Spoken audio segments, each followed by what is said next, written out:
जय हिंद साथियों, बिहार की सभी विपक्षी पार्टियों से मैं कहना चाहता हूं, खूब मेहनत कीजिए, खूब रैलियां कीजिए। मैं भी खूब मेहनत और रैलियां करूंगा। पार्टी के हमारे कार्यकर्ता भी रैली और मेहनत कर रहे हैं। लेकिन जो अज्ञानेश कुमार जी का योगदान है बिहार चुनाव में, उससे एनडीए के हक में फैसला तय हो चुका है। एनडीए की जीत पर उन्होंने पहले ही, चुनाव के पहले ही मोहर लगा दी है, सर्टिफिकेट बांट दिया है, जो बात मैं काफी लंबे समय से कहता आ रहा हूं। ये एसआईआर के जरिए क्या खेल किया गया है बिहार में, 2-3 मिनट के अंदर आपको समझाने का प्रयास करूंगा। एसआईआर के जरिए क्या दावा किया गया था? घुसपैठिए आ गए, इनको तो भगाना है, बांग्लादेशी आ गए, रोहिंग्या आ गए, यही तो चिल्ला रहे थे भाजपा वाले। आप जाकर पता कर लीजिएगा, जितने भी मतदाता सूची में नाम थे, भारतीय जनता पार्टी ने एक भी नाम पे शिकायत नहीं की कि ये घुसपैठिया है या विदेशी है। एक भी नाम पे शिकायत नहीं की। पहली बात। दूसरी बात, जब अभी जो ये voter list, final voter list आई है, जिसके बाद अज्ञानेश कुमार जी के मुंह में ताला लग गया है, उनके मुंह से आवाज नहीं निकल रही है। पता है आपको कितने विदेशी नागरिक मिले पूरे बिहार के अंदर? 315। कितने मिले? 315। और उन 315 विदेशी नागरिकों में ज्यादातर हिंदू हैं, 78 मुसलमान हैं। 78 मुसलमान पकड़ने के लिए आपने 8 करोड़ मतदाताओं को परेशान किया, एसआईआर का हवा खड़ा किया, और विदेशी आ गए, घुसपैठिए आ गए, एकदम से हम पूरा परिवर्तन कर देंगे एसआईआर के जरिए। यह दावा कौन कर रहा था? अज्ञानेश कुमार जी कर रहे थे। इसलिए उनकी मूर्खता और अज्ञानता पर मुझे हंसी आती है। हालांकि वो बहुत चालाक आदमी है।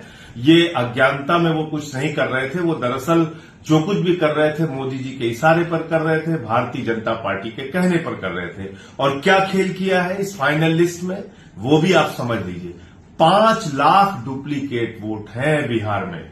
जो मौजूदा सूची हुई है, जो फाइनल हुई है सूची, उसमें 5 लाख डुप्लीकेट वोट हैं। यानी कि एक मतदाता 2 जगहों पे, ऐसे 5 लाख मतदाता है।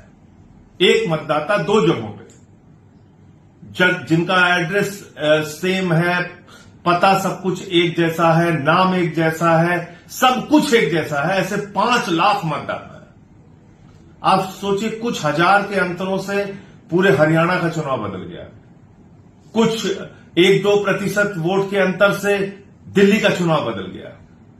तो बिहार में जब 5 लाख वोट वैसे ही भारतीय जनता पार्टी अपने झोली में रख के चल रही है अलग अलग विधानसभाओं में, तो खेल तो हो चुका है। खेल तो सारा खत्म कर दिया इन्होंने। जो कुल मतदाताओं की संख्या थी बिहार में, उससे 80 लाख मतदाता कम हो गए। आप कल्पना कीजिए कितनी बड़ी संख्या में मतदाता वहां पे घटाए गए हैं और कितने डुप्लीकेट मतदाता वहां पे हैं। तो इतने गड़बड़ झाले वाली वोटर लिस्ट से विपक्ष की पार्टियां चाहे जितनी मेहनत कर लें, चाहे जितना प्रचार कर लें, चाहे जितनी रैलियां कर लें और सभाएं कर लें, उन्होंने तो वोट चोरी कर रखी है, घपला और घोटाला कर रखा है।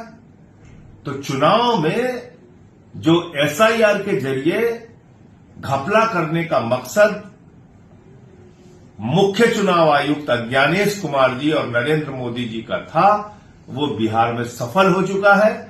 और इस मतदाता सूची के आधार पर अगर वहां चुनाव होता है, तो नतीजे आज आप मुझसे लिख के ले लीजिए कि सर्टिफिकेट पहले ही जीत का एनडीए के प्रत्याशियों को चुनाव आयोग ने बांट दिया है। अब सोचना आपको है, तय आपको करना है कि आप इसका कैसे और विरोध कर सकते हैं। माननीय सर्वोच्च न्यायालय इन दलीलों और तथ्यों को सुनेगा या नहीं सुनेगा।